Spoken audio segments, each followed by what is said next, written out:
Voilà. Donc, la définition ensemble des livres de la Bible, hein. Alors, je suis obligé de reprendre le partage. Mm. Ouais. Donc, je disais, la Bible, hein, c'est un ensemble de 66 livres, hein, de l'Ancien et du Oui. Nouveau Testament, hein. C'est juste le Mm. résumé qu'on fait, hein. En fait, le Mm. but principal, c'est de révéler l'œuvre et la personne de Jésus-Christ, hein. C'est ça le but pour lequel la Bible a été écrite. Mm. Et donc, au travers de l'humanité, de l'histoire de l'humanité, Dieu, euh, comment dirais-je, Dieu veut révéler l'œuvre et la personne de Jésus-Christ. C'est juste ça, la raison majeure pour laquelle Dieu, alors je vais tousser un petit peu là, pour laquelle Dieu a, nous a laissé la Bible. Et on a vu, hein, que la Bible, en fait, c'est un ensemble de recueils, hein, de 66 livres qui sont tous connectés entre eux et il raconte l'histoire, il révèle en fait l'œuvre et la personne de Jésus-Christ à Mm. l'humanité, à l'humanité. Parce que c'est au travers de la personne de Jésus-Christ que Dieu veut nous réconcilier avec lui. Donc c'est normal qu'il laisse un livre qui nous parle de cette réconciliation et comment être réconcilié. Et c'est un livre qui va parler et révéler un sauveur, Jésus, à travers l'histoire de l'humanité.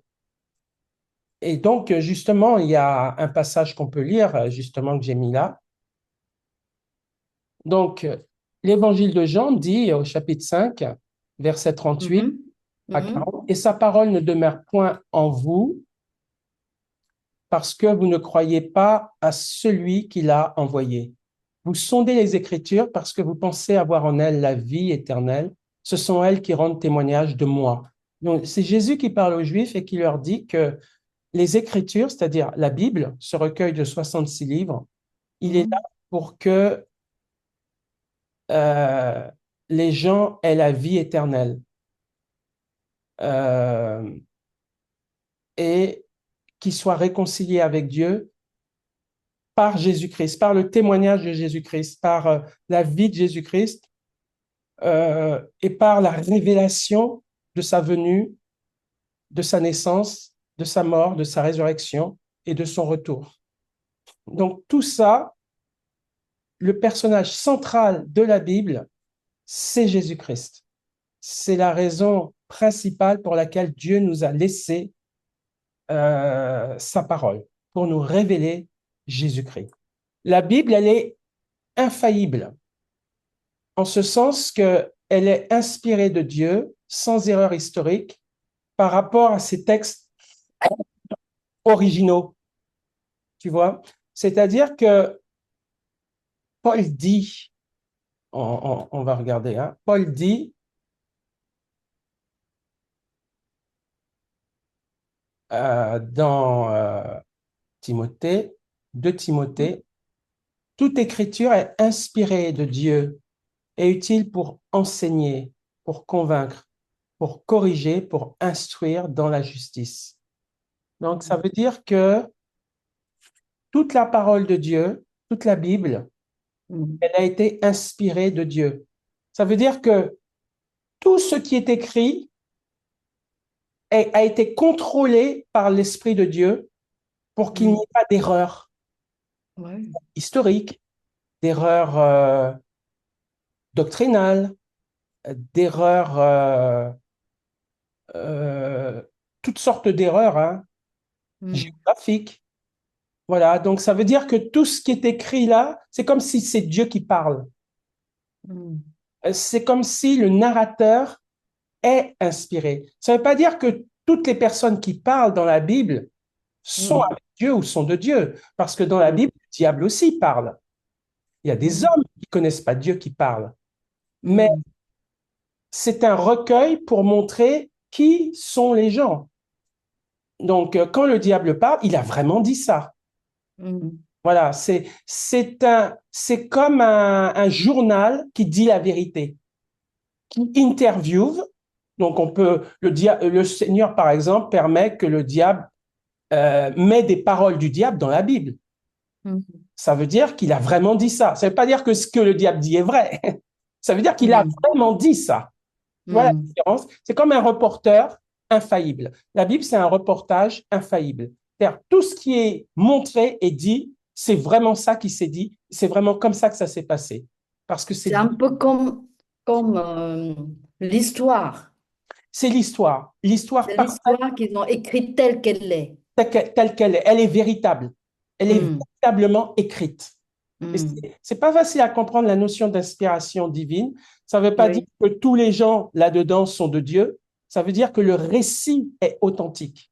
Mhm. Voilà. Alors, quand Dieu parle, évidemment, dans la Bible, quand Dieu parle, par exemple dans les psaumes, ou Dieu lui-même quand il parle à Moïse, quand Dieu parle, Dieu est vérité. Donc, tout ce qu'il dit Mhm. est la vérité. Quand Dieu aussi inspire des hommes pour qu'ils écrivent des doctrines, des choses importantes, ce que ces hommes vont écrire sera aussi la vérité de Dieu. Parce que c'est l'Esprit Saint, au travers de ces hommes, qui va parler, qui va écrire des choses de Dieu. Mhm. Voilà. Donc, il y a quand l'Esprit de Dieu saisit des personnes, elles écrivent, elles sont sous l'inspiration de Dieu et c'est parfait. Ce qu'elles disent vient de Dieu. Mhm. Il y a Dieu lui-même qui parle, ça vient de Dieu. Et puis, il y a des non-croyants qui parlent aussi, mais qui vont dire des bêtises, qui vont dire des mensonges, évidemment. Mais Dieu permet qu'ils disent ça pour que nous, on discerne, pour que nous, on voit que ces gens-là ne sont pas de Dieu et qu'on voit Mhm. où ça mène aussi, le fait de ne pas croire en Dieu, le fait d'être adversaire de Dieu. Dieu nous montre dans sa parole où le méchant finit quand il se lève contre Dieu et quand il dit des paroles arrogantes, etc. Dieu met Mhm. ce qu'il dit, mais Dieu montre aussi sa fin, sa finalité, c'est-à-dire le chaos. Mhm. Dieu montre tout, il ne cache rien. Mais ce livre est donc un livre d'instruction. Il nous instruit pour voir le bien et aussi pour voir le mal. Et c'est surtout un livre de révélation pour nous dire qu'on est des pécheurs, on est né avec le mal en nous et que Dieu, son but, c'est d'enlever cette tare, cette méchanceté qui est en nous. Et il a pourvu un moyen pour nous délivrer de ce mal. C'est Jésus. C'est Mhm. Jésus. Et c'est lui la personne centrale de la Bible pour nous sauver, justement, pour nous délivrer et pour nous réconcilier avec Dieu. Euh, donc, ça, c'est la première chose. Ensuite, ce qu'on peut dire, alors je commence à maîtriser un peu mieux la chose. Mais Euh, je vois plus l'écran, hein. C'est normal? ouais, c'est normal, parce que tant que je vois l'écran, je ne peux pas lire mon texte. Mhm. Euh, donc, un autre passage qu'on peut voir aussi, hein, euh, c'est dans 2 Pierre, dans la deuxième lettre de Pierre, au chapitre 1, verset 21, car ce n'est pas par une volonté d'homme qu'une prophétie a jamais été apportée, mais c'est poussé par le Saint-Esprit que des hommes ont parlé de la part de Dieu. Tu vois, c'est encore la même, euh, la même pensée. Donc, je disais que de Pierre nous dit que c'est poussé par le Saint-Esprit que des hommes ont parlé de la part de Dieu. C'est-à-dire que Mhm. Dieu a saisi des personnes et ces personnes ensuite ont écrit la parole. Mhm. Tu vois, ont été poussés par le Saint-Esprit à écrire. Oui. Donc, c'est pas eux qui écrivaient. Ils sont sous la dictée du Saint-Esprit. Voilà. Mhm. La Bible est la vérité, c'est ce que je mets ici. La Bible est la vérité, aussi bien sur le plan historique, donc, que sur le plan doctrinal ou spirituel. On va lire donc dans le livre des psaumes, il est dit, le fondement de ta parole est la vérité, et toutes les lois de ta justice sont éternelles. Donc, le fondement de la parole de Dieu, c'est la vérité. Ça, c'est ce qui est à retenir. L'évangile de Jean, chapitre 17, verset 17, sanctifie-les par ta vérité. C'est Jésus qui s'adresse au Père. Sanctifie-les par ta vérité. Ta parole est la vérité. Donc, la foi chrétienne, elle est basée sur les paroles de Jésus qui sont réunies dans la Bible. Mhm. Si tu veux, la base, le fondement de la foi chrétienne, la référence sur laquelle on va bâtir notre foi, c'est pas par un homme, un pasteur, un prêtre, un pape ou ton frère, ta sœur.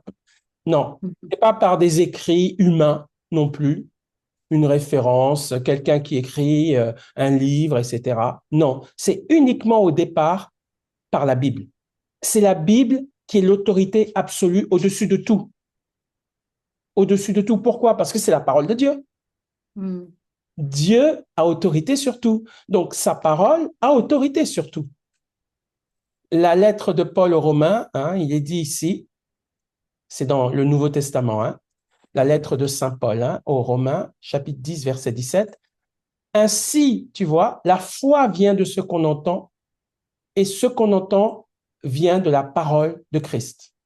Donc, la foi vient de la Bible. Donc, tu ne peux pas dire j'ai la foi en Dieu si tu ne connais pas le Dieu de la Bible. C'est comme Mhm. les religions autres que la foi chrétienne hein, Mhm. disent qu'ils connaissent Dieu, mais le vrai Dieu, il est dans la parole de Dieu. Parce que Dieu, pour montrer qu'il est Dieu, il a inspiré un texte, une parole, qui est éternelle. On ne pourra jamais détruire la Bible. Jamais. Parce que c'est la parole de Dieu. Et tous les principes qui sont dans la Bible sont des principes éternels et sont des principes de vérité. C'est ce qu'on vient de dire. Hein? Jésus Oui. lui-même a dit, sanctifie-les par ta vérité, ta parole est la vérité. Et la foi, hein, la vraie foi, hein, elle vient de ce qu'on entend et ce qu'on entend vient de la parole de Christ. Mhm. La vraie foi vient de la parole de Christ. La parole de Christ, on la trouve où? On la trouve dans la Bible. On la trouve uniquement dans la Bible.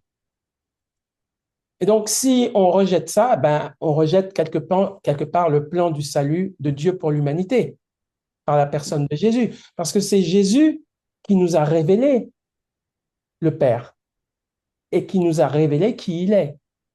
Mhm. C'est dans la Bible que Jésus nous a révélé qui il est, nulle part ailleurs.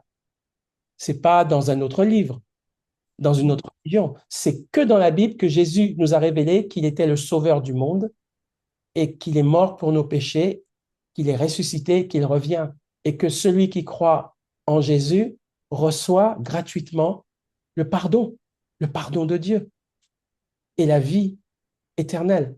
C'est que la Bible qui nous révèle ça. Aucun autre livre ne nous le dit.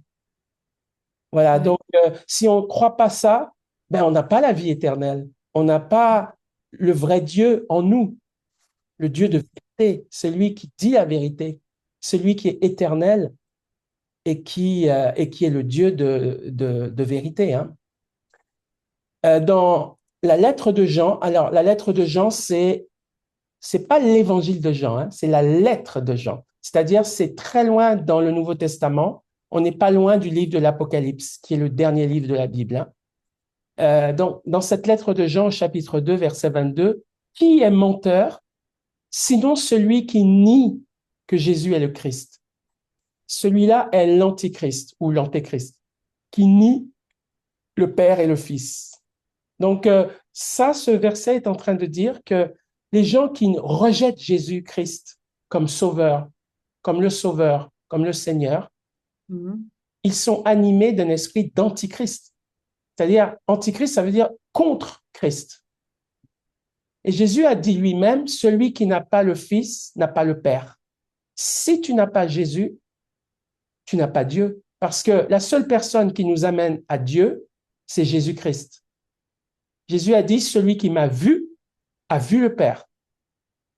Et personne ne vient au Père sans passer par moi, Jésus a dit. Donc on ne peut pas connaître Dieu sans connaître le Christ. Ceux qui prétendent connaître Dieu et qui rejettent le Christ ne connaissent pas Dieu. Dieu ne les connaît pas parce qu'ils rejettent le Fils. C'est-à-dire, ce Dieu, Jésus est fils de Dieu au sens qu'il est Dieu et qu'il a quitté sa gloire à côté du Père pour s'incarner et prendre un corps humain. Et ce corps humain, il l'a pris pour être le sacrifice parfait pour nos péchés, pour payer à notre place la mort que nous méritons. Donc, il fallait qu'il prenne un corps. Donc, en fait, c'est Dieu qui nous sauve. C'est pas nous qui nous sauvons par nous-mêmes. C'est Dieu qui vient, qui descend, qui se limite, qui laisse pour un temps sa puissance et sa gloire, qui prend un corps humain, qui s'incarne au milieu de nous, avec nos limites. Il vient avec nos limites. Il dort avec nous, il mange avec nous, il dort avec nous. Il a un corps qui n'est pas surpuissant, il est comme nous, pour s'identifier à nous et pour mourir pour nous. Mais c'est Dieu qui est là, hein? C'est quand même Dieu qui est là. Mais Dieu a cette capacité de se, entre guillemets, réduire en un être humain simple pour être un agneau, pour être une victime, pour payer et souffrir à notre place. Donc, si Dieu n'avait pas pris ce corps, Dieu n'aurait pas souffert. Donc, si Dieu veut vraiment s'identifier à nous, mourir à notre place et devenir faible comme nous pour souffrir à notre place, c'était la seule solution. C'était de s'incarner dans un corps faible. Et ça nous dépasse. Dépasse humainement, on ne peut pas comprendre qu'un Dieu tout-puissant se réduise à un être faible, un être humain mortel. Eh bien, c'est ce qu'il a fait. Mais pour prouver qu'il est Dieu, quand il meurt, il ne reste que 3 jours dans le tombeau. Quand il meurt physiquement, j'entends, hein, parce que Dieu ne meurt pas spirituellement. Dieu est toujours là. Physiquement, il est mort. Il est revenu à la vie 3 jours après. Et au bout de 40 jours, il a repris toute sa gloire, toute sa puissance divine au ciel. Mais le ciel n'est pas resté vacant pendant que Jésus était sur terre, puisque le Père était toujours là-haut. Le Père était toujours là-haut. Donc Jésus, le trône de Dieu et la gloire de Dieu n'étaient pas vacantes. Le Fils n'était pas là, il était avec nous sur terre, limité volontairement, il meurt volontairement pour payer nos péchés, mais le Père était toujours là-haut. Donc, le monde continuait d'être soutenu par le Seigneur de toute façon. Voilà. Et Jésus, après, est remonté au ciel. Alors, les éléments de la parole, ce verset qu'on va lire là, il est assez important parce que Hébreux chapitre 6, versets 1 et 2 nous dit « C'est pourquoi, laissant les éléments de la parole de Christ, tendons à ce qui est parfait, sans poser de nouveau le fondement du renoncement aux œuvres mortes, de la foi en Dieu, de la doctrine des baptêmes, de l'imposition des mains, de la résurrection des morts et du jugement éternel. » Hébreux chapitre 6, versets 1 et 2, c'est un livre du Nouveau Testament qui a été écrit pour les Juifs. Pour Les Juifs. les Juifs. Oui, c'est pour ça que ça s'appelle Hébreu. Pour les Juifs chrétiens. Pour les Juifs qui se sont convertis au christianisme. D'accord. Ça a été écrit après l'ascension du Christ. Donc, ça a été écrit aux chrétiens d'origine juive. Mais les chrétiens d'origine juive sont d'abord des chrétiens. Voilà. Oui, OK. Voilà, c'est d'abord des chrétiens. Mais comme ces juifs qui sont devenus chrétiens avaient un passé judaïque, ils étaient habitués, avant la venue de Jésus, Israël était habitué à des sacrifices d'animaux.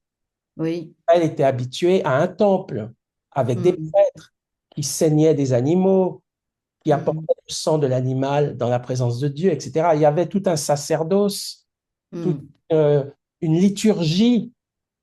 Avant la venue du Christ, il y avait toute cette liturgie, tu vois. Et l'auteur de la lettre aux Hébreux est en train de leur dire que que toute cette liturgie de l'ancienne alliance, Non, comment tu dis? liturgie, ça veut dire des pratiques religieuses officielles dans le cadre d'une cérémonie ou dans le cadre d'un moment de prière et d'adoration de Dieu ou de repentance. C'est ça une liturgie. En tout cas, c'est aussi ça. Et Oui. donc, c'est des pratiques dans un temple en général ou dans un lieu pour se rapprocher de Dieu ou pour adorer Dieu ou pour louer Dieu. C'est l'ensemble de toutes ces pratiques qu'on appelle une liturgie. Et donc, et aussi, dans l'Ancien Testament, c'était aussi offrir des animaux, offrir des sacrifices à Dieu. Et donc, comme ils sont devenus chrétiens, ces Juifs, l'auteur de cette lettre, on ne sait pas qui c'est d'ailleurs qui a écrit cette lettre, c'est le seul auteur dont on ignore euh, l'identité. Il a écrit aux Juifs pour leur dire que tout ce qui s'est fait dans l'Ancien Testament, tous ces sacrifices étaient en fait des choses qui préparaient la venue de Jésus-Christ. Par exemple, l'agneau qu'on sacrifiait, ça représente Jésus qu'on allait sacrifier à la croix. Donc, il donne l'explication de tout ce qui se passait dans l'Ancien Testament en termes de liturgie, de service à Dieu dans le temple ou dans le tabernacle. Et il explique pourquoi tout ça, c'était une préfiguration, c'était une préparation à la venue de Jésus. Parce que l'agneau qu'on sacrifiait avant, c'était pas lui la référence. L'agneau n'était que le symbole de l'agneau de Dieu, qui est Jésus. Donc, c'est ça. La lettre aux Hébreux explique tout ça. Et elle dit, cette lettre, que le plus important, les bases de la foi, en fait, de la foi chrétienne, c'est le renoncement aux œuvres mortes, la foi en C'est Dieu. quoi les œuvres mortes? Je vais l'expliquer justement. Ok. Je vais expliquer ces 4 points. Renoncement aux œuvres mortes, on va expliquer ce que c'est. La foi en Dieu, on va expliquer ce que c'est. La doctrine des baptêmes, on va expliquer ce que c'est. L'imposition des mains, on va expliquer ce que c'est. Et la résurrection des morts, on va expliquer ce que c'est. Et le jugement éternel, on va expliquer ce que c'est. Ces 6 doctrines, renoncement aux œuvres mortes, foi en Dieu, doctrine des baptêmes, imposition des mains, résurrection des morts et jugement éternel, ces 6 doctrines sont des doctrines de base. De base. C'est-à-dire, si on ne connaît pas ça, ces doctrines de base, ben, on n'a pas un bon fondement, on va dire, dans la foi chrétienne, en tant que chrétien. C'est pas des doctrines de salut, hein, c'est pas pour être sauvé, ces doctrines-là. C'est des doctrines qu'on donne aux chrétiens une fois qu'ils connaissent le Seigneur, on leur donne ces bases, ces fondements, pour qu'ils aient un repère, pour qu'ils aient des repères par rapport à qu'est-ce qui s'est passé avant leur conversion, qu'est-ce que c'est que la foi en Dieu, qu'est-ce que c'est que les baptêmes, qu'est-ce que c'est que l'imposition des mains, qu'est-ce que c'est que la résurrection des morts et qu'est-ce que c'est que le jugement éternel. Parce que ces 6 doctrines sont des doctrines fondamentales. Encore une fois, c'est pas moi qui le dis. C'est pas moi qui le dis, c'est la Bible qui le dit. Sans poser de nouveau le fondement. Tu vois, c'est un fondement. C'est une fondation. Donc, ce sont des doctrines très importantes. Sinon, il n'emploierait pas le mot fondement. Fondement, ça veut dire fondation. Hein. Donc, une fondation, si tu enlèves une fondation, la maison, elle s'écroule. Elle tombe. Hein. Donc, si c'est des fondements, ça veut dire que c'est ça qu'on met au départ. Ça qu'on met à la base pour construire sa vie chrétienne. Il faut qu'on comprenne bien ce que c'est que le renoncement aux œuvres mortes. Il faut qu'on comprenne bien ce que c'est que la foi en Dieu, etc. Parce que c'est des fondations. Et c'est pourquoi je suis là pour expliquer ce que sont ces fondations par rapport à quelqu'un qui veut mener une vie chrétienne solide. Voilà. Tu posais la question, ben justement, on va commencer par ça. C'est quoi le renoncement aux œuvres mortes? Puisque c'est la première fondation dont on parle, hein? mm, mm, Renoncement aux œuvres mortes. Alors, tu verras d'ailleurs que si tu regardes bien, ça ressemble à la vie d'une personne, la manière dont les fondations sont, comment dirais-je, sont alignées. Tu vois, on commence avant notre conversion. Les œuvres mortes, c'est avant ma conversion. Avant que je ne connaisse Jésus, je pratique des œuvres mortes. Tu vois, donc c'est avant ma conversion. La foi en Dieu, ben, c'est au moment où je me convertis. mhm, Je crois en Dieu. Donc je ne fais plus des œuvres mortes. Je crois en Dieu. La doctrine des baptêmes, une fois que je crois en Dieu, je me fais baptiser. mhm, Une fois que je me fais baptiser, je commence le service pour Dieu. En mm, général, d'ailleurs, quand quelqu'un démarre un ministère, souvent les anciens lui imposent les mains pour pour qu'il entre dans son service pour Dieu. Mais c'est aussi un moyen, l'imposition des mains, de guérir les gens aussi. Jésus a dit que les chrétiens, les croyants, imposeront les mains aux malades et les malades seront guéris. C'est un moyen mm, aussi de guérison, l'imposition des mains. Mais c'est aussi un moyen un départ pour servir. mm. Donc, on t'impose les mains avant que tu entres dans un service ou dans un ministère particulier. Donc, c'est la position là la position est parfaite. C'est juste après le baptême. Le baptême, c'est le début de ta vie chrétienne, le baptême. Oui. Voilà. Après, tu rentres dans le service, l'imposition des mains. Mm, Après, une fois que tu as fini ton pèlerinage sur terre, tu meurs. mm, Une fois que tu es mort, tu attends la résurrection des morts. Voilà. Et une fois que tu es ressuscité des morts, soit tu vas avec Dieu, soit tu participes au jugement éternel. Tu es jugé. Donc, tu vois, il y a mm. une progression. C'est quoi un jugement éternel? Le jugement éternel, Punition? ouais, c'est une punition. C'est-à-dire, après la résurrection des morts, euh, tous les morts sans le Seigneur Jésus-Christ, hein, qui ne sont pas chrétiens, qui ne connaissent pas Dieu, tous les Mm, morts sont ressuscités. D'abord, ils sont d'abord ressuscités. Et après, ils se présentent devant un grand trône blanc. Et là, Dieu va ouvrir des livres et Dieu va juger les gens en fonction de ces livres et des œuvres que les gens auront faites. mm. Et parmi ces livres, il y a un livre qui s'appelle le livre de vie, le livre Oui. de vie. Et dans ce livre de vie, il y a le nom de tous ceux qui connaissent le Seigneur, qui ont la vie éternelle. Leur nom est écrit dans ce livre. Et donc, Mm, lorsque les non-croyants sont jugés, on leur montre ce livre pour juste leur montrer que leur nom n'y est pas. mm, Le nom leur nom n'est pas écrit dans le livre de vie. Ça s'appelle le livre de vie.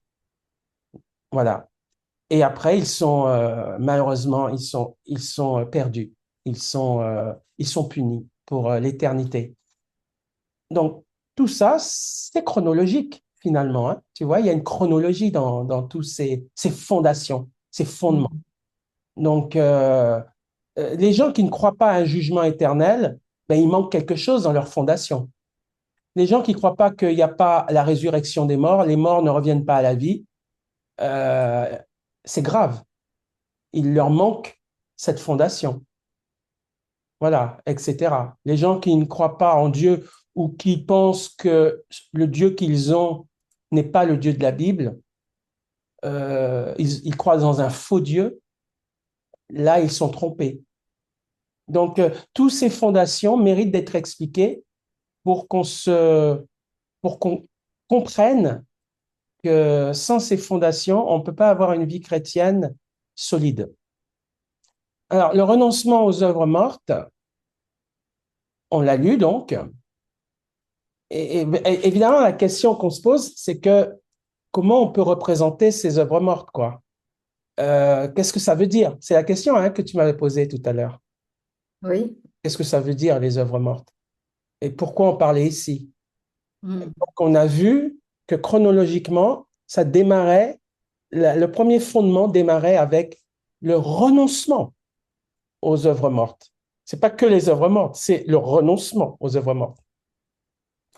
Et donc, alors j'explique un peu tout ça, hein, c'est ce que j'explique. C'est ce que je t'ai dit tout à l'heure. Il y a une progression.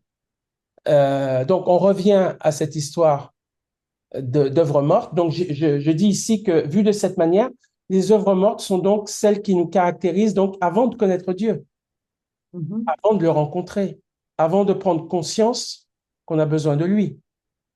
En fait, c'est le résumé de notre vie sans Dieu, avant de connaître Dieu. Tout ce qu'on fait avant de connaître Dieu, c'est mort. Ça n'a pas de valeur pour Dieu. Mhm. Ça n'a aucune valeur. C'est incohérent parce qu'il n'y a pas de but, en fait. Les gens qui ne connaissent pas Dieu, ils n'ont aucun but, spirituellement parlant, hein.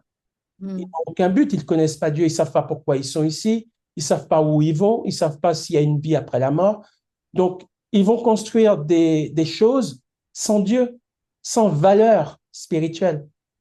Donc, c'est une forme de vanité. C'est-à-dire, ils construisent juste pour le temps présent, mais ils n'ont pas conscience qu'ils sont sur Terre pour préparer leur éternité avec Dieu. Ils n'ont pas conscience de ça. Donc, ils vont vivre au jour le jour où certains vont se projeter dans leur vie, mais par rapport juste à la vie présente, c'est tout.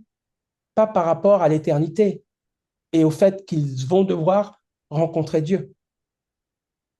Et donc, je dis ici que la Bible dit hein, que l'homme animal, c'est-à-dire l'homme sans Dieu, ne conçoit pas les choses de Dieu. Elles sont une folie pour lui. C'est-à-dire le païen, l'homme, la femme non sauvé, qui ne connaît pas Dieu, ne va pas comprendre ce que on dit là. Il va dire, mais Dieu n'existe pas, donc je vis comme je veux, je fais ce que je veux. Il va pas prendre la mesure du pourquoi il est sur terre, quoi. La vraie raison pour laquelle il est sur terre. Donc, c'est de Mhm. cette manière que Dieu considère l'homme sans Dieu comme un vagabond sur la terre, un animal errant, sans morale, qui ne vit que dans l'instant, assouvi aux lois de sa chair et conduit par ses pulsions primaires. Il est centré sur lui-même et il est prêt, très souvent, à toutes les dérives morales pour parvenir à ses fins. Voilà, c'est ça. En gros, c'est ça la vie sans Dieu avant que Dieu se révèle à nous, hein. Et donc, tout ce que ces gens-là font, c'est mort. C'est mort parce que ça ne mène à rien. Ça mène à la mort, finalement, spirituelle. C'est ça, les œuvres mortes. Je ne sais pas si tu comprends. Oui, Ça va, hein? C'est oui, le ça va. tableau, voilà, c'est le tableau peu reluisant de l'humanité sans Dieu, de l'homme qui Mhm. n'est pas connu de Dieu et qui lui-même ne connaît pas Dieu. C'est ce que nous sommes ou ce que nous étions, quelques-uns d'entre nous. Et ce large groupe va de l'homme religieux au criminel, en passant par le propre juste, qui estime qu'il est assez bon en lui-même et qui n'a pas besoin de Dieu, encore moins d'un sauveur. Voilà. Tous ces gens-là pratiquent des œuvres mortes et sont eux-mêmes morts spirituellement, puisqu'ils n'ont pas le Saint-Esprit, ils ne connaissent pas Dieu. Donc, quand tu ne connais pas Dieu et que tu n'as pas l'Esprit de Dieu, tout ce que tu fais n'a aucune valeur pour Dieu. Ça a une valeur pour toi, mais pour Dieu, ça n'a pas de valeur. Voilà, ça ne mène à rien. Et Dieu dit que pour le connaître, il faut passer par la case renoncement. Donc, tout ce que tu fais là, tant que tu ne connais pas Dieu, ça n'a pas de valeur. Et si tu veux connaître Dieu, il faut que tu arrêtes de considérer que ce que tu fais là a une valeur. Mhm. Ça n'a pas de valeur. Donc, il faut renoncer à ça et se tourner vers le Seigneur. Euh, Mhm. et voilà, peu importe qui nous sommes, nous devons renoncer à notre vie passée, fût-elle bonne selon nous, et croire Dieu et son verdict sur son humanité qui marche sans lui. Hein, on est tous pécheurs et on est tous privés de la gloire de Dieu. On est Mhm. tous dignes d'être haïs et nous haïssant les uns les autres. Tous sont pervertis, pas même un seul ne croit. Ça, c'est des citations hein, un peu de certains versets bibliques. Donc, pour Dieu, nous sommes tous coupables nos bonnes intentions et nos bonnes œuvres ne sauraient nous épargner le jugement de Dieu. Vous remarquerez que Dieu ne dit pas que nos œuvres sont bonnes ou qu'elles sont mauvaises, car certains font vraiment du bien à l'humanité, tandis que d'autres sont foncièrement mauvais. Dieu parle plutôt d'œuvres mortes.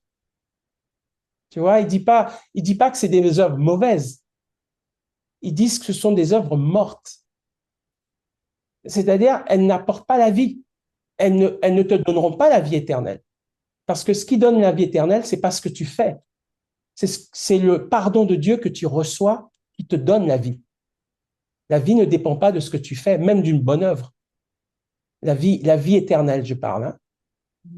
C'est quelque chose que tu reçois de Dieu, la vie éternelle. C'est pas quelque chose que tu vas faire pour avoir la vie éternelle. Le problème va donc bien au-delà du bien et du mal, mais met le curseur sur la mort ou la vie. Hein, la Bible dit, quelque part, il est dit dans la Bible, vous étiez morts par vos offenses. Donc, Dieu, il associe notre vie sans lui à la mort. Car tant qu'on ne connaît pas Dieu, on est mort spirituellement. Tant qu'on ne connaît pas Dieu, on est mort spirituellement. Et donc, on peut faire le bien qu'on veut, on reste mort spirituellement. Donc, pour ne plus être mort spirituellement, il faut être régénéré par l'Esprit de Dieu. Il faut que Dieu nous régénère. Et ça ne dépend pas de nous, ça ne dépend pas de nos œuvres, de ce qu'on va faire. Ça dépend de notre repentance à Dieu et de laisser Dieu entrer en nous. C'est ça qui fait qu'on passe de la mort spirituelle à la vie spirituelle. Voilà. Si Dieu ne vit pas en nous, nous pourrions faire tout le bien possible ou imaginable, nous resterions morts spirituellement devant lui. Il est donc illusoire de croire plaire à Dieu en faisant le bien, alors qu'on ne le connaît pas et qu'il ne vit pas en nous. Le plus important, c'est de connaître Dieu. Avant de faire quelque chose de bien, il faut d'abord connaître Dieu. Et pour connaître Dieu, il faut que Dieu entre en toi. Tu n'as rien à faire. Tu dois recevoir le pardon et recevoir l'Esprit de Dieu gratuitement. Tu n'as pas à payer, tu n'as pas à faire quelque chose pour mériter. Tu reçois gratuitement ça. Et ça a été le problème de Caïn. Caïn devant Abel, tu vois. Tu connais un peu l'histoire de Caïn et d'Abel? Non, Ah bon? Alors, non. Peut-être, hein, mais ouais, je pense que pas comme oui. ça, non. Ouais, je pense que oui. Souvent, Raconte? on accumule des connaissances et puis après, on peut les oublier, hein, tu sais. En Oui, fait, surtout par le nom comme ça, je ne me rappelle ouais, pas. ouais, Peut-être, hein. ouais. En fait, euh, Adam et Ève, nos premiers parents, quand Dieu Oui, crée l'humanité, il commence avec un couple, hein, Adam et Ève. oui, ça oui. Adam et Ève ont deux enfants. Les deux premiers enfants d'Adam et Ève, c'est le premier-né, Caïn, et Ah, le deuxième, Abel. ah, ok. Euh, et Caïn et Abel voyaient Dieu, entendaient la voix de Dieu et parlaient avec Dieu. Hein. Hmm. Mais Caïn a pensé que pour plaire à Dieu et pour être accepté de Dieu, il fallait qu'il fasse quelque chose. Tu vois, on en vient toujours à l'idée que certaines personnes pensent qu'il faut faire quelque chose de bien pour être accepté de Dieu et pour Oui. le connaître. Et c'est un faux chemin. En fait, pour être accepté de Dieu, il faut que ma nature pécheresse change. Il faut que le mal qui est en moi soit enlevé par le pardon de Dieu, par la grâce de Dieu. Voilà. C'est que comme ça que je deviens bon. Je deviens bon non pas par moi, mais par Dieu en moi. C'est Dieu en moi qui me rend bon. C'est pas moi qui est bon par nature, puisque on est tous pécheurs. On est tous pécheurs. On a tous une nature corrompue. Donc, Hmm. donc on peut rien apporter à Dieu tant qu'il n'y a pas un changement de nature. Il faut que cette nature pécheresse soit transformée en une nature divine. Et Hmm. que Dieu qui peut faire cette opération. C'est pas moi qui peux le faire en apportant quelque chose, en faisant un sacrifice. Je peux pas. Je peux pas. Je peux pas changer moi-même ma nature. C'est Dieu seul qui peut le faire. Caïn n'a pas compris ça. Et il a offert à Dieu des choses, pensant que il se rachète.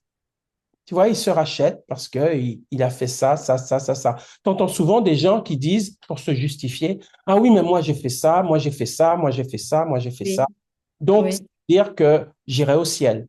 Voilà, c'est le raisonnement Hmm. qu'ils ont, hein. Et Hmm. Abel, lui, il a raisonné différemment. Il a dit, on est tous coupables devant Dieu, personne n'est juste et personne ne peut se justifier surtout. Et lui, Abel, il a commencé à sacrifier des animaux et il a présenté leur sang à Dieu. C'est-à-dire, en sacrifiant un animal, Abel a compris que sa culpabilité ne pouvait pas lui permettre de se justifier lui-même, mais qu'il ne serait justifié que par la mort d'un innocent qui paye Hmm. pour sa culpabilité. C'est-à-dire, j'arrête de me battre et de me justifier et j'accepte que quelqu'un qui, lui, est pur, qui, lui, Hmm. n'a jamais fait de mal, Hmm. meurt à ma place et que si je crois dans ça, Dieu me justifie. C'est pas moi qui me justifie, c'est Dieu qui me justifie. Ça me rappelle un passage dans la Bible où il est dit, ce n'est pas celui qui se recommande qui est approuvé, c'est celui que le Seigneur recommande. Souvent, on se met en avant, on se glorifie, Hmm. on se recommande, on se Hmm. justifie. Et Dieu n'aime pas ça. C'est Ah Dieu ouais. qui nous justifie, c'est pas à nous de nous justifier. Et Abel, il a compris ça. Il a compris qu'il est injuste par nature, qu'il est pécheur, et que ça servait à rien de jouer les héros, les justes, alors qu'il ne l'est pas. Et que simplement, il devait recevoir le pardon de Dieu au travers d'un animal pur qui meurt à sa place. Et donc, il a fait ses sacrifices d'animaux, il a présenté le sang à Dieu, et Dieu était content de l'offrande d'Abel. Par contre, Hmm. Caïn, qui était le juste, celui qui se justifiait, on voit que ça ne marche pas, cette auto-justification ne marche pas, puisque Caïn, par sa jalousie, donc tu vois, tu peux faire une bonne œuvre et avoir Hmm. la jalousie en toi. Donc, Oui. ça veut bien dire que tes bonnes œuvres ne te justifient pas, puisque tu restes jaloux, tu Hmm. es mauvais à l'intérieur. C'est Hmm. bien la preuve que les bonnes œuvres ne suffisent pas à être justes. Ça veut Hmm. dire que le problème, c'est pas dans le fait d'offrir des bonnes œuvres, c'est le fait de changer le cœur. Le cœur est mauvais. C'est lui qui doit changer. Tu comprends? Tu Oui. peux avoir des gens qui font de belles choses et tout, euh, Oui. journée, et puis le soir, c'est des meurtriers. Hmm. Parce que le cœur est mauvais. Donc, Dieu, avant qu'on fasse des choses, Dieu veut changer d'abord notre cœur. Caïn a été jaloux parce qu'il a vu que Abel était béni et que Dieu acceptait ce qu'il faisait. Et il n'a pas trouvé mieux que d'attendre un moment favorable pour tuer Abel. Ah oui. Il l'a tué par jalousie. Donc on voit bien que quand on essaye de se justifier, au lieu de reconnaître sa culpabilité qu'on veut se justifier, on est déjà dans l'antichambre du péché, Hmm. dans l'antichambre du mal. Parce que le simple fait de se justifier tout le temps devant Dieu, c'est déjà le, le démarrage ou l'indice qu'on va vouloir se justifier jusqu'au bout. Et quand on va voir quelqu'un qui est justifié gratuitement comme ça par Dieu, sans qu'il ait fait aucun effort, tout ça, ça peut nous irriter, ça peut nous rendre jaloux. Et donc, il a tué son frère Abel par jalousie. Et il s'est jamais réellement converti, Caïn. Et Caïn, finalement, il est le prototype du méchant, du religieux, du religieux. Il y a beaucoup de gens dans la religion qui pensent qu'il faut faire beaucoup de bonnes choses pour connaître Dieu et être agréable à Dieu.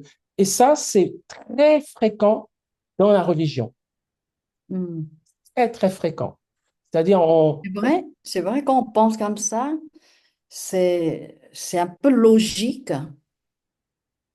n'est-ce pas?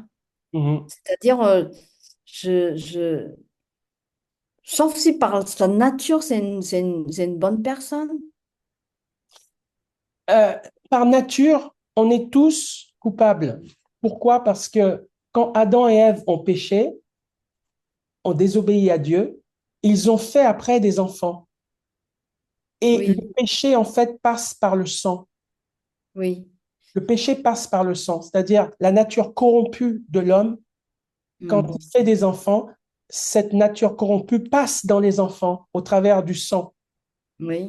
Donc tout le monde est corrompu, tout le monde est pécheur, est Hmm. corrompu. Donc il n'y a pas de juste en fait. Il y a dans des domaines, on peut être juste dans des domaines ou paraître juste, et puis dans d'autres domaines, on est abominable. Comme je te disais, il y a celui qui fait des bonnes œuvres dans la journée et le soir, il tue une femme, il est tueur. Donc, ça veut Hmm. dire que dans certains domaines, il est bien et dans d'autres, il est corrompu. Hmm. Donc, on est tous coupables, on est tous comme ça.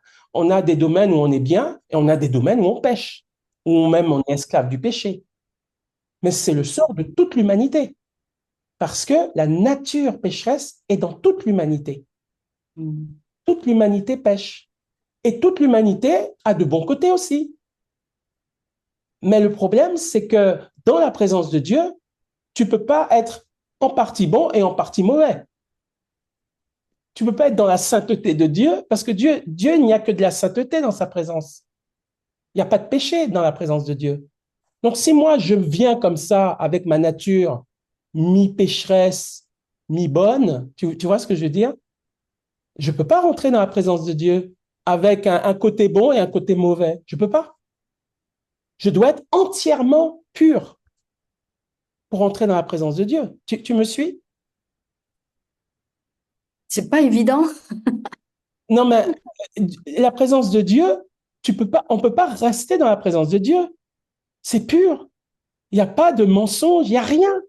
Il n'y a aucun péché dans la présence de Dieu. Donc, Mais on est quand même, oui, on est humain. On mais face, humain veut dire pécheur et un mélange de péché et de bonnes choses. C'est ça que ça veut dire humain.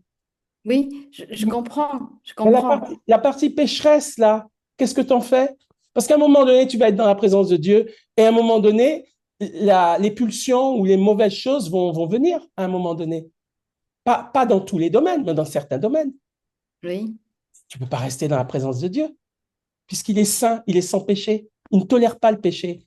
Donc tu seras expulsé. Tu peux même pas y entrer. Donc, cette partie corrompue qui est en toi et qui est corrompue chez tous les individus, il faut régler le problème. Si ce problème n'est pas réglé, tu ne peux pas rentrer dans la présence de Dieu. Tu vois, il y a des gens qui sont gentils, qui sont bien, mais dans d'autres domaines que tu ne connais pas, toi, ils sont oui, corrompus. mais ça, c'est tout le monde. On peut pas, il n'y a Mais personne c'est qui tout est le monde qui est parfait, on comme l'a ça. dit. Mais c'est tout le Oui, monde qui est comme ça. Mais pour être mm, dans la présence de Dieu, il faut être parfait. oui, Donc, on ne peut pas y être. Et donc, tout le monde est coupable.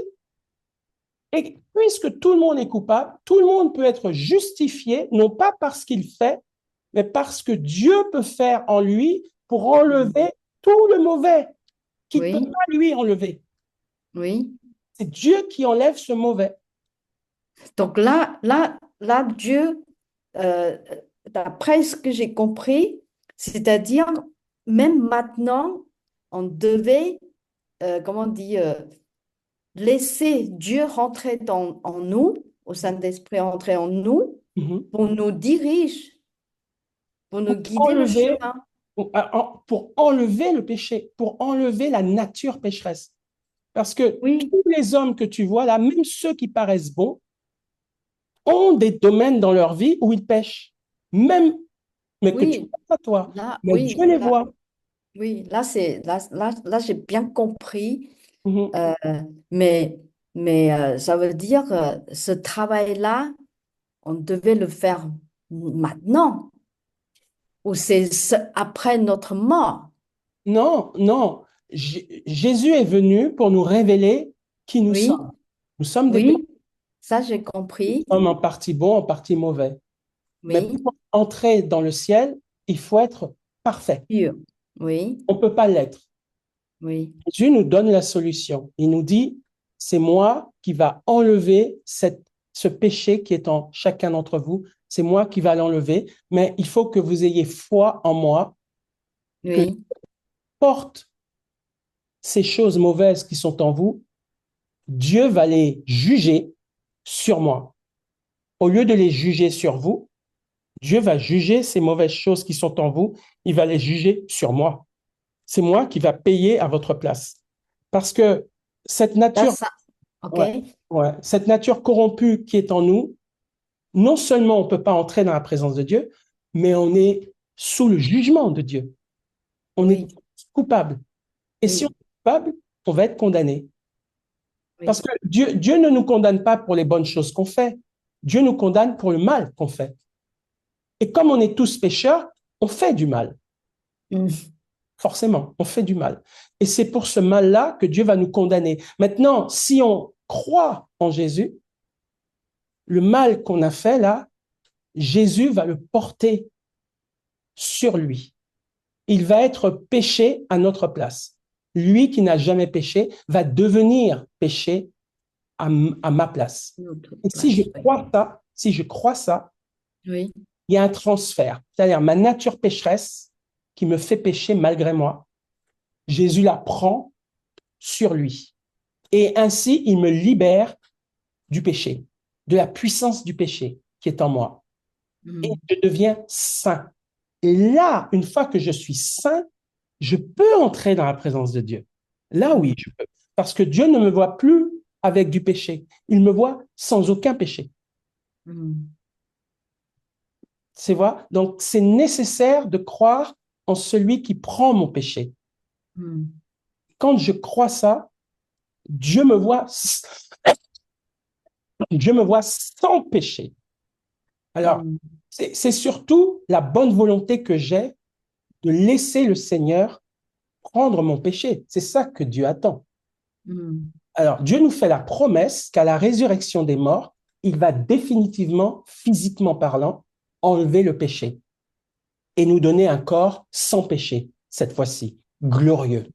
Pour Mm. l'instant, le chrétien qui se convertit à Jésus, il y a encore du péché en lui, mais il a Mm. la promesse qu'à sa mort, à cause de ce qu'il a cru, à Mm. cause de la foi qu'il a portée dans le Christ, il Mm. aura un nouveau corps de gloire qui, pour le coup, ce nouveau corps glorieux sera Mm. sans aucun péché. Là, pour l'instant, le péché est encore là, mais le Saint-Esprit est rentré dans nos corps mortels. Mm. Le Saint-Esprit est là maintenant. Et donc, notre travail, si je puis dire, c'est de laisser de plus en plus la place au Saint-Esprit pour qu'on pêche de moins en moins Mm. avec ce corps mortel. Parce que même si on croit en Jésus, le corps qu'on a là, il est corrompu quand même. Oui. Donc, Dieu fait quand même un travail de sanctification, hein, puisque on reçoit l'Esprit de Dieu. Donc, Dieu fait quand même un travail de sanctification et avec notre participation. Et plus on le laisse faire ce travail, moins on pêche. Mm. Et de toute façon, généralement, par rapport à un païen, un chrétien qui marche normalement dans sa vie chrétienne, normalement, il n'y a pas photo. Il y a une différence énorme entre le chrétien qui marche avec Dieu et le païen qui marche, qui ne connaît pas Dieu. Il y a une différence énorme, énorme. Mm. Euh, Même si les deux ont encore la nature pécheresse en eux, mais la puissance du Saint-Esprit qui est dans le chrétien éteint, éteint un grand nombre de péchés, un grand nombre de péchés, un grand nombre d'addictions. Et la personne est déjà dans l'obéissance à Dieu. Donc, la portion de l'esclavage au péché ou de la nature pécheresse est beaucoup moins forte que le païen qui n'a pas l'Esprit de Dieu en lui et qui agit en fonction de ses pulsions tous les jours, tous les jours. Le Mm. chrétien qui est connecté au Seigneur agit plus en fonction du Saint-Esprit. Et surtout, il a la promesse qu'une fois mort, il ressuscite avec un corps C'est la promesse que Dieu nous avait faite. Un corps sans péché, glorieux, saint, et qui, pour le coup, peut entrer maintenant dans la présence de Dieu, dans la sainteté de Dieu, là où il n'y a pas de péché, pas l'ombre d'un péché. Donc, c'est ça, c'est tout ça qui définit le fait que on est, on est sauvé par la foi d'un innocent sans péché, Jésus, qui meurt pour nous et qui prend notre péché une fois pour toutes, qui nous délivre de la puissance du péché une fois pour toutes. Et c'est la foi en lui qui fait ça. C'est pas de faire quelque chose. C'est pas de faire du bien à mon voisin ou un truc comme ça. Ça ne Mm. rentre pas en ligne de compte pour le salut éternel, ça. Ça, ça ne rentre pas en ligne de compte. Non, non. Une fois qu'on est... Quand même, c'est une bonne chose qu'on fait. Ça veut dire que Dieu, quand il voit des gens comme ça, Oui, il apprécie et il se révèle à eux pour qu'ils acceptent que leur péché soit porté par Jésus. oui, C'est des éléments, si tu veux, qui favorisent oui, Dieu à s'approcher de toi. Quand tu es oui, agréable à Dieu, même si tu ne connais pas Dieu, Dieu oui, s'intéresse à toi, justement, et il s'approche. oui, oui. Quel- Quand même, Quelqu'un quelqu'un quand qui est même. sincère, ouais, quelqu'un qui est sincère et qui aime le Oui. bien, qui aime la vérité, qui aime le bien, Dieu va Mm, s'approcher de gens comme ça. Et normalement, si tu es sincère et que tu es humble, tu aimes la vérité, tu vas pas résister à la vérité de Christ, hein. mm, Parce que tu vas dire, ben, c'est vrai, j'aime la vérité, mais je sais qu'en moi, je pêche parfois, etc. Je suis pas toujours comme il faut. Et donc, ce qui reste de travail à faire, eh bien, Seigneur, j'accepte que tu prennes mon péché. Il va pas résister à ça. Il, mm. euh, naturellement, il va accepter le salut de Dieu. Oui, Mais quelqu'un qui le fait pour se faire voir, qui fait du bien par intérêt, par calcul, tout ça, quand Jésus va oui, s'approcher de lui pour lui oui, révéler qu'il est mort pour lui, il va pas vouloir de Jésus. Donc ça veut mm, dire que ce qu'il fait, il le fait par intérêt, par oui, fierté. Donc c'est un moyen aussi de révéler les cœurs, ça.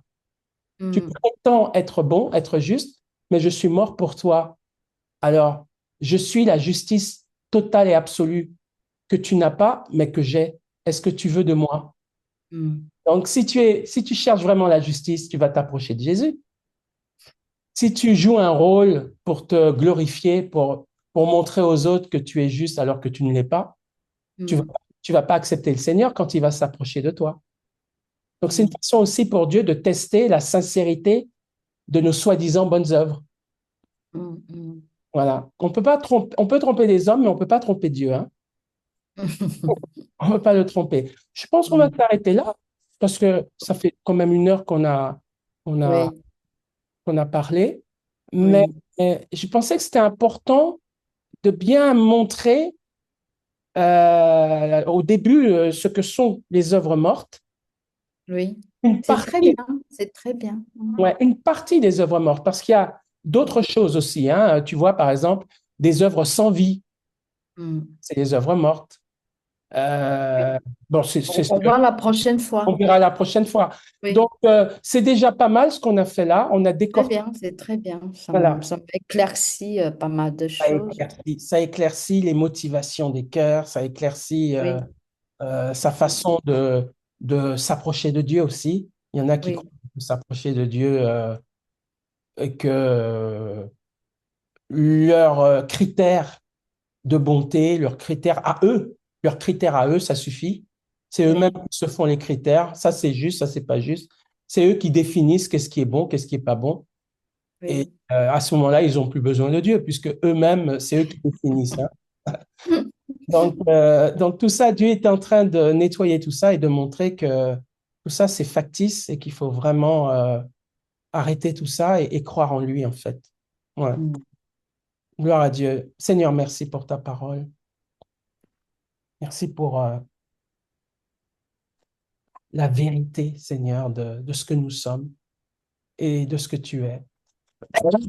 Nous voyons vraiment, Seigneur, que parfois nous sommes orgueilleux, nous sommes Nous croyons être justes, nous croyons être parvenus, et en réalité, tu nous montres que nous sommes loin de toi, Seigneur, très loin de toi, et que nous devons arrêter avec ces miettes, ces apparences, ces orgueils cachés, camouflés, ces fausses bonnes œuvres, et simplement te recevoir tout simplement dans notre vie pour que ce soit toi qui nous enlève tout ce mal, toute cette apparence, toute cette hypocrisie, toute cette fausseté, pour que vraiment on soit vrai devant toi et nettoyé, purifié par ta grâce, au moyen de la foi en Jésus-Christ. Et Seigneur, je prie que tu le fasses, tu fais ce travail en nous, tu continues de le faire en nous, que nous marchions dans l'humilité et toujours dans cette humilité. Que ceux qui entendent cette vidéo aussi soient bénis, soient sauvés par ce partage, Seigneur, si important. Au nom de Jésus. Amen. Amen. Donc, Merci. ouais, avec plaisir.